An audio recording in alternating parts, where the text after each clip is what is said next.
מה שהכי מאפיין את עליזה, שהיא באמת הייתה שמחה, חייכנית ומלאת אכפתיות ודאגה. תמיד דאגה לכל הסובבים אותה, ניסתה לשמח את כולם. נכון.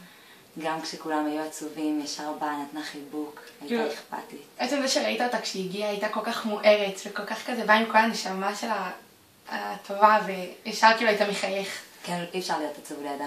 כאילו היה פעמים שהגענו לפעולות ראינו כאילו לפעמים קצת יכולות להיות מתוסכלות מדברים שעברו עלינו במשך היום, ותוך שנייה כאילו שאתה עם עליזה זהו, הכל נמחק ואתה... וגם כאילו כשהיא עצובה בעצמה, אז תוך שנייה הכל מתהפך וכאילו כבר אין כאילו הייתה באמת ממין עולם כזה של שמחה. תמימות כזאת של באמת אהבה טהורה וגם זה בא באמונה שלה באמת בקדוש ברוך הוא שפשוט הכל בא מתמימות, היא באמת אהבה אותו ובאמת האמינה. היא באמת האמינה במשיח, הייתה כאילו איך אתה מספרת לכולם בבית המקדש, דברים שאנחנו כאילו, אנחנו כביכול אנשים שצריכים לחשוב על הדברים האלה הרבה ולהתעסק בהם, וכאילו מישהי כמו עליזה שפשוט חשבה על זה כל הזמן, וזה כזה מעורר אותך למחשבה על עצמך הרבה פעמים. כמעט, היא לא הייתה כאילו, היא למדה, אבל היא אפילו לא הייתה צריכה ללמוד כי זה כל כך בא ממנה. נכון. כל הזמן התעסקה בזה, כל הזמן למדה, אף אחד לא היה צריך להזכיר לה, בואי נלמד עליזה, ישר. למדה, בואי נלמד פרשת שבוע שחר.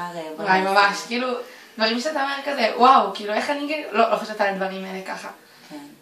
גם באמת עם כל הקטע הזה של האהבה שיש בה, אז היה בה כל כך הרבה רגישות לסביבה, היא כל כך שמה לב לכולם מסביב, אם מישהו היה קצת עצוב, ישר הייתה באה ומלטפת אותו, עושה לו מסל, שואלת מה קרה, ומנסה להצחיק אותו, או בכלל כזה שהיא הייתה רואה דברים לא בסדר, ישר היא הייתה באה כזה, ומסבירה לאנשים איך צריך לעשות, ולמה זה, וכאילו... כן, איש צדק. ממש, כאילו זה לא בסדר וזה, וכאילו הייתה... היה בה ממש רגישות ענקית. רגישות ואכפתיות ודאגה לכולם. ובאמת אנחנו ממש מתגעגעות אליה. אנחנו ממש מתגעגעות. מאוד. ושנזכה כולנו באמת לתכונות הטובות שיש בה. היא חסרה לנו מאוד.